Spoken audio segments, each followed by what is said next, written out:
हाय दोस्तों, students friend में आपका स्वागत है।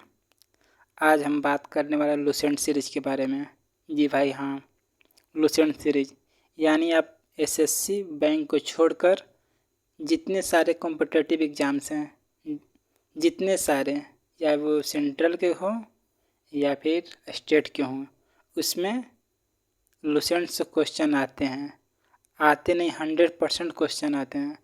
तो क्यों ना हम लोग लुसेंट को ही कवर कर लेते हैं, देखते हैं कैसा है, कैसा क्वेश्चन है। जो मेरे प्रिय पहली बार मतलब वो कभी पढ़े नहीं हैं जीके जीएस, तो उनसे एक भाई का हम्बल रिक्वेस्ट है, कृपया करके वीडियो को कम से कम 2 बार देख लें, हो सके तो, या फिर वो आपको एक बार में शॉर्ट नोट्स बना लें। जैसे मैंने इसको शॉर्ट नोट्स ही बनाए हैं, खुद से मैंने पहले लुसेंट को पढ़ा है, उसके बाद छोटा किया, कंसाइज करके नोट्स बनाए, नोट्स बना के आपको डिलीवर करना चाहते हैं। हो सके ये शायद कंटेंट पसंद आए आपको, आना भी चाहिए, मेहनत तो बहुत की है और इम्प्रूव भी करेंगे, करना भी पड़ेगा यार। चलिए तो शुरू करते हैं। बात करने वाला हम हिस्ट्री के बारे में। लुसेंट से पहला हम बात करने वाले हैं हिस्ट्री के बारे में, और हिस्ट्री में हम लोग लिए हैं प्राचीन भारत। हिस्ट्री की खोज किसने की थी? ऐसे तो खोज वो होता है नहीं, इसको जनक ही कहेंगे तो बेटर रहेगा। हिस्ट्री की जनक किसे कहा जाता है? आपका रिप्लाई आएगा हेरोडोटस को, ठीक है। हिस्ट्री को 3 भागों में बांटा गया, आप लोग को पता ही होगा, लेकिन ये कह सकते हैं जो मेरे भाई पढ़े हैं उनके लिए रिवीजन क्लास है, वो रिवीजन क्लास कर देंगे। शॉर्ट वीडियो 10-15 मिनट में आपको ज़्यादा से ज़्यादा आउटकम मिल जाएगा। और वही तो, चलिए, हिस्ट्री को 3 भागों में बांटने का श्रेय किसे जाता है? आप ध्यान से देखिएगा, हिस्ट्री को 3 भागों में बांटने का श्रेय क्रिस्टोफ सेलियरस को जाता है। क्रिस्टोफ सेलियरस, आप भी बोलिए मेरे भाई, क्रिस्टोफ सेलियरस, बोलिए क्रिस्टोफ सेलियरस। आप इसको 2 से 3 बार नोट्स बना के बोल लीजिएगा ना, तो ज़बान पे आ जाएगा, क्योंकि प्यार करना पड़ेगा इससे, शिद्दत वाली। क्योंकि आपको पता है कि एग्ज़ाम में जीके जीएस बिना कहीं रिजल्ट नहीं होने वाला है, यहाँ तक से कि एसएससी में भी नहीं होने वाला है। खैर चलिए, ज़्यादा बात नहीं करेंगे। और इन्होंने 3 भागों में बांटा था, एक प्राचीन भारत, मध्यकालीन भारत और आधुनिक भारत, ठीक है। आगे बढ़ जाते हैं। हम लोग बात करें प्राचीन भारत के बारे में। प्राचीन भारत में पहला ही आ जाता है हम लोग के बारे में ऋग्वेद। अब हम लोग ऋग्वेद के बारे में लुसेंट में जितने टॉपिक है सब कवर किए हैं, आप निश्चिंत रहिए। ऐसा नहीं कि मैंने खुद से ईमानदारी बरती है, ठीक है। मैं चलिए बात करते हैं अब हम ऋग्वेद के बारे में। जी हाँ, ऋग्वेद। ऋग्वेद की रचना किसने की थी? तो आप ध्यान दीजिए, ऋग्वेद की रचना विश्वामित्र ने की थी। जी हाँ, विश्वामित्र ने की थी ऋग्वेद की रचना। और ऋग्वेद में 10 मंडल हैं, 128 सूक्त हैं, 10,462 ऋचाएँ, 10 मंडल, 1028 सूक्त, 10,462 ऋचाएँ। बोलिए, आप भी बोलिए मेरे साथ, 10 मंडल, ठीक है, हाँ, 1028 सूक्त, 10,462 ऋचाएँ। ऋग्वेद में अघन्य शब्द का चर्चा किया गया है। अघन्य शब्द का चर्चा किया गया है। अघन्य शब्द जुड़ा हुआ गाय से संबंधित है। गाय माता, हम लोग की माता, गाय माता, अघन्य, गाय माता अघन्य, ठीक है। इस बात को आप ध्यान दीजिएगा। अब चलिए आगे बढ़ते हैं, थोड़ा सा आगे बात कर लेते हैं। ऋग्वेद को पढ़ने वालों को होत्रु कहा जाता है। ऋग्वेद को पढ़ने वालों को होत्रु कहा जाता है। विश्वामित्र ने ऋग्वेद की रचना की थी, मैंने आपको बताया अभी। और विश्वामित्र ने ऋग्वेद की रचना की और उन्होंने बताया अपने ऋग्वेद के तीसरे मंडल में बताया कि गायत्री मंत्र जो हम लोग पढ़ते हैं, ओम भूर्भुवः स्वः तत्व छोड़िए, वो गायत्री मंत्र सूर्य देवता गायत्री को समर्पित है। गायत्री मंत्र किसको समर्पित है? सूर्य देवता गायत्री को समर्पित है।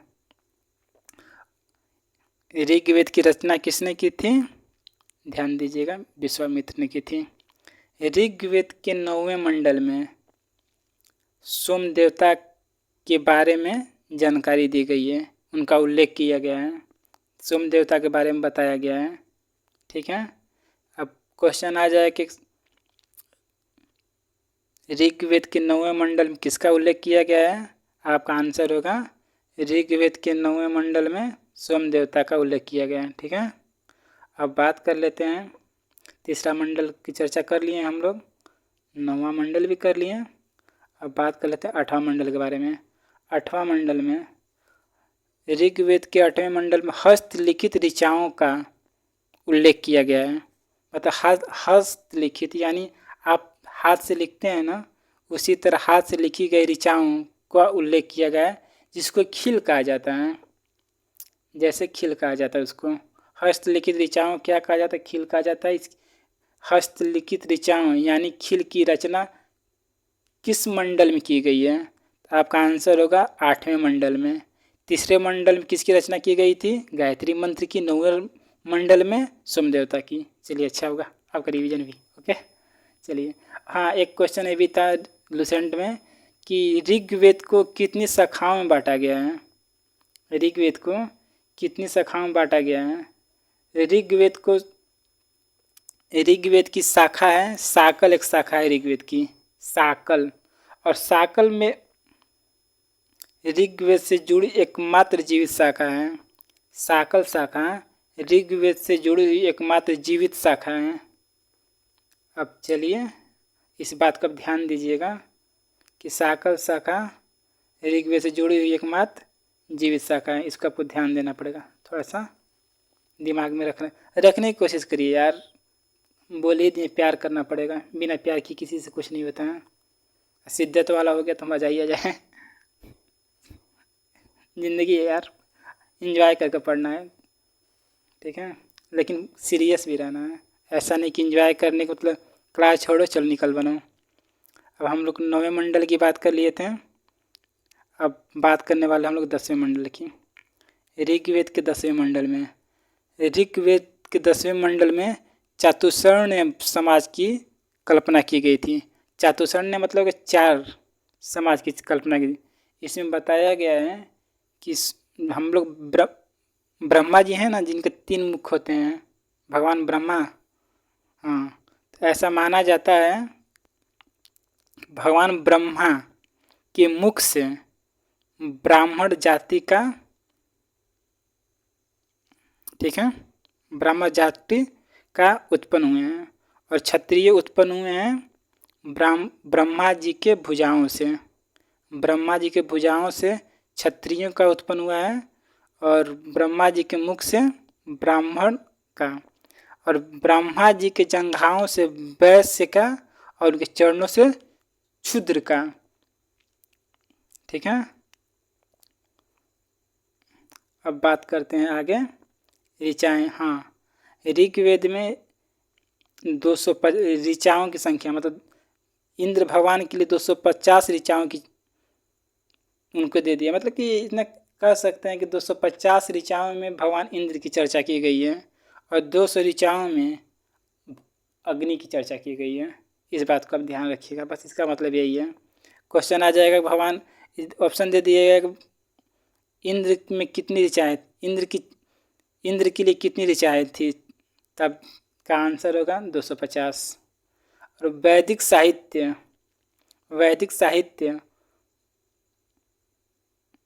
ऋग्वेद के बाद शतपथ ब्राह्मण का स्थान है। मतलब आप कह सकते हैं कि वैदिक साहित्य में उल्लेख किया गया है कि ऋग्वेद के बाद शतपथ ब्राह्मण का स्थान है। आपका क्वेश्चन ये भी आ सकता है कि किस साहित्य में यह चर्चा किया गया या उल्लेख किया गया है कि ऋग्वेद के बाद शतपथ ब्राह्मण का स्थान है? तो आपका आंसर होगा वैदिक साहित्य। ठीक है, ओके। अब हम बात करने वाले यजुर्वेद के बारे में। यजुर्वेद, पहले हम इसके बारे में बता देते हैं।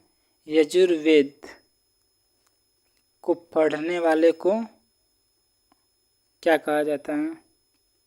ऐसा क्वेश्चन अब आता नहीं है, लेकिन कर लेते हैं। क्या पता है एग्जामिनर को क्या मन में आ जाए।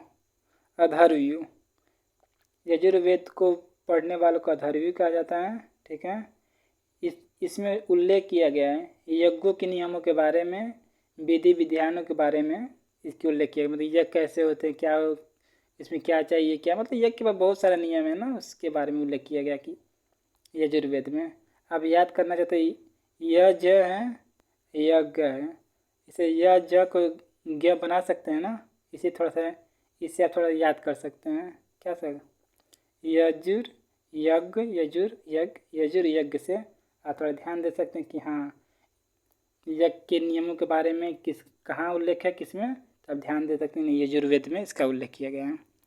अब बात करने वाले हम लोग सामवेद के बारे में। ठीक है, इसमें ज़्यादा है नहीं। हाँ, एक और क्वेश्चन आता है, गद पद की रचना किस वेद में मिलती है? तो आपका आंसर होगा गद पद की रचना यजुर्वेद में। ये बहुत अच्छा क्वेश्चन है, बहुत शानदार क्वेश्चन है, ध्यान दीजिएगा। गद पद की रचना, दोनों की रचना यजुर्वेद में की गई है। अब बात करते हैं हम लोग सामवेद के बारे में। सामवेद, साम का मतलब होता है गान, संगीत, सॉन्ग। ठीक है, इसमें भी यज्ञ, इसमें सामवेद में बताया गया कि जब यज्ञ होता है तो हम लोग मंत्रों का गा कर संकलन करते हैं, उच्चारण करते हैं, इसमें ये बताया गया है। और सामवेद को पढ़ने वाले को कहा जाता है उद्रात्री। उद्रात्री, बोलिए उद्रात्री, फिर से उद्रात्री। ठीक है, इसकी संकलन ऋग्वेद पर आधारित है। जैसे ऋग्वेद है उसी पर आधारित बेस्ड होना है ये सामवेद। और सामवेद में 1810 सूक्त हैं। और ये 1810 सूक्त ऋग्वेद से लिए गए हैं। सामवेद की शाखा जिसको कौथुम, तलौकार, राणान्य, जैमिनीय, बोलिए कौथुम, ठीक है, तलौकार, राणान्य, जैमिनीय। यजुर्वेद प्लस सामवेद को विशिष्ट ऐतिहासिक घटनाओं का उल्लेख नहीं है। यजुर्वेद और सामवेद में विशिष्ट ऐतिहासिक घटनाओं का उल्लेख नहीं है, लेकिन हाँ ऋग्वेद में ऐतिहासिक घटनाओं के बारे में उल्लेख किया गया है। इसमें भी उल्लेख है, ऐसा बात नहीं है, लेकिन कोई महत्वपूर्ण उल्लेख नहीं है लेकिन मतलब ना के बराबर है, कोई खास नहीं है। अब हम लोग बात करने वाले अथर्ववेद के बारे में। अथर्ववेद की रचना, अब इसे थोड़ा सा ध्यान दे सकते हैं कि इसको कैसे दिमाग में बनाए रखिएगा। ये तो इसे हर कोई याद कर लेगा। अथर्व से अथर्वा, अथर्व से अथर्वा, अथर्व से अथर्वा, अथर्वा ऋषि। इसमें अथर्ववेद में 731 मंत्रों की रचना की गई है। 731 मंत्र, 731 मंत्रों की रचना की गई है। और 6000 पद की इसमें गद की रचना नहीं की गई। एकमात्र था जिसमें गद पद दोनों की रचना की गई थी यजुर्वेद में, लेकिन इसमें सिर्फ पद की रचना है। अथर्ववेद में सिर्फ पद की रचना, 6000 पद की रचना है। अथर्ववेद में कुछ मंत्र ऋग्वैदिक मंत्रों से भी प्राचीन है। मतलब आप समझ रहे हैं, अथर्ववेद में जो मंत्र हैं, मंत्रों का जो उल्लेख किया गया, बताया गया था अथर्ववेद में, वो ऋग्वेद से भी प्राचीन मंत्र हैं। ऋग्वेद में जो उल्लेख किए गए मंत्र हैं उससे प्राचीन मंत्र हैं। किसमें? अथर्ववेद में। और अथर्ववेद में कन्याओं के जन्म की निंदा की गई है। कन्याओं की जन्म की निंदा किस वेद में की गई है? आप लोग को ध्यान रखना पड़ेगा। कन्याओं की जन्म की निंदा अथर्ववेद में की गई है। ठीक है, मनुष्य के विचारों तथा अंधविश्वासों का विवरण किसमें उल्लेखित है? किस वेद में? मनुष्य के विचारों और अंधविश्वासों का विवरण अथर्ववेद में। ठीक है। और अथर्ववेद का ही भाग है जिस पृथ्वी सूक्त कहा जाता है। ठीक है। अथर्ववेद का एक प्रातिनिधिक सूक्त माना जाता है, मतलब उसी का भाग है जिसमें चर्चा की। जैसे आप देखिएगा, पढ़िएगा तो आपको यही उसमें पृथ्वी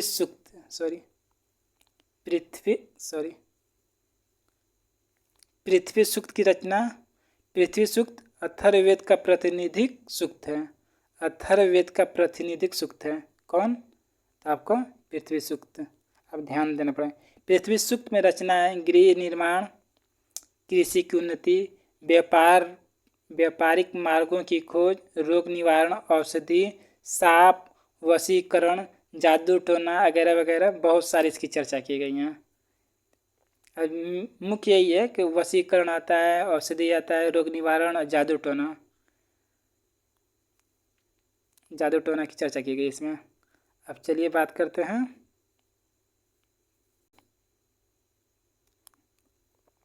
अथर्ववेद में बताया गया है कि परीक्षित को कुरुओं का राजा बताया गया है। कुरुओं का राजा किसे बताया गया है? परीक्षित को बताया गया कुरुओं का राजा। इस परीक्षित के बारे में उल्लेख अथर्ववेद में। ठीक है। और सभा एवं समिति का उल्लेख अथर्ववेद में इसमें बताया, इसमें कहा गया सभा और समिति को प्रजापति के 2 पुत्रियों बताया गया है कि सभा और समिति को प्रजापति के 2 पुत्रियों के बताया गया। को प्रजापति के 2 पुत्रियां कौन हैं? तो सभा और समिति हैं, ऐसा अथर्ववेद में बताया गया। अब ध्यान दीजिएगा, सबसे प्राचीन वेद ऋग्वेद और सबसे बाद का वेद अथर्ववेद। और ये भी थोड़ा ध्यान दे दीजिएगा आप, अथर्ववेद को बांटा, इसकी भी शाखा है जिसको रौनक कहा जाता है। अथर्ववेद की शाखा को